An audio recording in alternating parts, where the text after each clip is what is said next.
اپنی اس تقریب کو آگے بڑھاتے ہوئے اپنے سرپرست، اپنے مربی و مرشد حضرت مولانا مفکر اسلام مولانا زہد راشدی صاحب سے ملتمس ہوں، آئیں اپنے خیالات کا اظہار کریں۔ السلام علیکم ورحمۃ اللہ وبرکاتہ۔ الحمدللہ رب العالمین والصلاة والسلام علی سید الرسل وخاتم النبیین وعلی آلہ واصحابہ واتباعہ اجمعین۔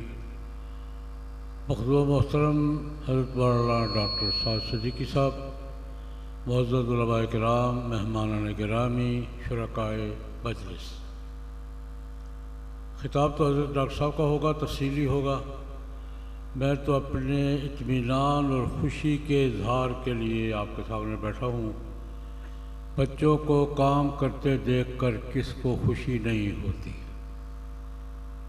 میں تو بس اس اپنے احساس کا اظہار کرنے کے لیے، بچوں کو کام کرتے دیکھ کر کس کو خوشی نہیں ہوتی، اور سلیقے کے ساتھ کام کرتے ہوئے خوشی کا کیا مقام ہوتا ہے۔ مجھے خوشی ہے، ہمارے بچے ہیں، یہ سارے ہمارے اپنے بچے ہیں، ان بچوں نے ایک اچھے کام کا آغاز کیا، ایسا کام جس کی شہر کو نہیں پورے علاقے کو ضرورت تھی۔ اور ایک عرصے سے میری بھی خوابوں میں یہ بات تھی کہ خدا کرے کوئی علمی اور فکری ماحول ہمارے ہاں پیدا ہو۔ آج کے علمی فکری ضروریات اور تقاضے، ان کو ہم سمجھ کر اس کے مطابق اپنی بیداری اور نئی نسل کی تیاری کے لیے کچھ نہ کچھ کر سکیں، یہ آج کی بہت بڑی ضرورت ہے۔ اور مستقبل کے لحاظ سے تو یہ ہمارے لیے فرض عین کا درجہ رکھتی ہے۔ اس وقت دنیا میں اور بالخصوص پاکستان میں فکری ارتداد کی جو صورتحال پیدا ہو چکی ہے، میں علماء کرام کو مشورہ دیا کرتا ہوں کہ اس آج کے دور کے فکری ارتداد پر مفکر اسلام، ہمیں تو آپ لوگ کہہ دیتے ہیں، اصل مفکر اسلام حضرت مولانا سید ابوالحسن ندوی رحمۃ اللہ علیہ نے، ان کا ایک مقالہ ہے ردۃ ولا ابا بکر لہا۔ میں کہا کرتا ہوں کہ آج کے علماء کرام اور فضلاء کے لیے اس کا مطالعہ لازمی ہے، آج کے ماحول کو سمجھنے کے لیے کہ آج کا فکری ماحول کیا ہے، اعتقادی ماحول کیا ہے، شکوک و شبہات کا دائرہ کیا ہے، امکانات کیا ہے، خطرات کیا ہیں۔ ہماری اصل ضرورت یہ ہے کہ ہم جو اساتذہ کہلاتے ہیں نا، کم از کم ہم باخبر ہوں۔ ہم باخبر ہوں گے تو نئی نسل تک کوئی صحیح فکر منتقل کر سکیں گے۔ ہم خود کنفیوژن کا شکار رہیں گے، سوالات کا شکار رہیں گے، بحثوں کا شکار رہیں گے، تو نئی نسل تک صحیح میسج منتقل نہیں کر سکیں گے۔ تو مجھے اس خوشی ہے کہ اس رخ پہ کام کا آغاز ہی نہیں ہوا، بلکہ 2 سال سے تسلسل کے ساتھ کام چل رہا ہے، اور اب مجھے امید بن گئی ہے یہ کام انشاءاللہ العزیز صرف گجرانوالہ کے لیے نہیں، بلکہ کام کا تسلسل جب قائم ہو جائے تو پھر سب کے لیے رہنمائی کا باعث بنتا ہے۔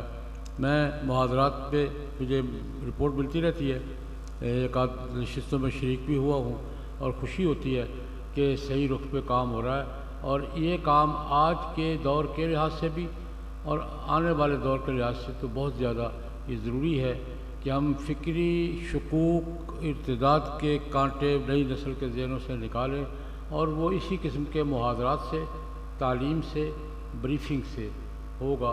میں چھوٹی سی بات ایک عرض کیا کرتا ہوں کہ وہ آج بھی عرض کر دیتا ہوں کہ ہمارے مسئلہ کیا ہے۔ آج بھی ایک نشست میں ایک بڑی بات ہو رہی تھی کہ ہماری نئی نسل نئی پہنچ جو ہے، بالکل یہ کالج یونیورسٹی کی بالخصوص، جو ایک صاحب فرما رہے تھے ایک مجلس میں کہ میں پڑھاتا ہوں، اور میں نے ایک دفعہ فرسٹ ایئر اور سیکنڈ ایئر کی کلاس سے اپنے شاگردوں سے کہا کہ یار کلمہ طیبہ لکھ دو، کوئی نہیں لکھ سکا۔ یہ ہمارا لیول ہے۔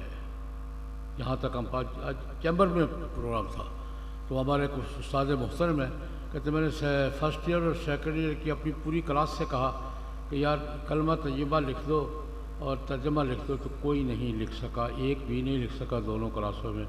یہ ہمارا لیول ہے۔ اور میں نے پھر اپنا تجربہ ایک پیش کیا کہ ایک یونیورسٹی کے پروگرام میں کبھی کبھی جاتا ہوں، ایک لیکچر کے لیے مجھے کہا گیا، میں کھڑا ہوا تو نوجوان لڑکے لڑکیاں دونوں، ایک بچی اٹھی، ان کا سارے کویشچن ہے، میں نے کہا بیٹا کرو. اس کا سوال یہ تھا اللہ میاں کی ضرورت کیا ہے؟ اللہ میاں کی کیا ضرورت ہے؟ تو بحثیت مولوی کو سب مجھے بہت آیا، بہت کچھ جی چاہا لیکن نہیں. میں نے کہا اس کو ہلکا سا جواب اس کی فریکوینسی میں ملنا چاہیے. میں نے کہا بیٹا تمہاری اپنی ضرورت محسوس کرتی ہو؟ تمہاری کوئی ضرورت ہے؟ کہاں؟ میں نے تمہاری ضرورت اگر ہے تمہارے مینوفیکچر کی ضرورت بھی ہے. تو بہرحال یہ میں ایک چیز کیا کہ لیول یہاں تک ہے. اور صورتحال یہ ہے کہ میں ان کا قصور نہیں سمجھتا، نئی نسل کا کوئی قصور نہیں سمجھتا. جب میں خالی سی ڈی سوسائٹی کے حوالے کر دوں گا، سوسائٹی جو مرضی فیڈ کرے پھر اس کو. تو یہ اس کے نئی نسل تک دونوں طرف ادھر آج کی صورتحال سے واقفیت پہنچانا اور ادھر دین کی واقفیت پہنچانا، یہ درمیان کے پل کا کام جو ہے نا، یہ بڑی محنت سے، بڑی حکمت سے، بڑے تدبر سے دونوں طرف ضرورت ہے. ایک بات پہ اور شامل کا بھی ہم نے اس دن اجتماع کیا، ہم نے گجرانوالہ میں شریعہ لا سوسائٹی کے نام سے ایک مشترکہ فورم بنایا ہے. وکلاء بھی ہے، مفتیان کرام بھی ہیں، وہ ہم نے اس کو شروع کر دیا ہے. ضرورت کیا پیش آئی کہ وکلاء کو شریعت کا پتہ نہیں ہے اور علماء کو پروسیجر کا پتہ نہیں ہے.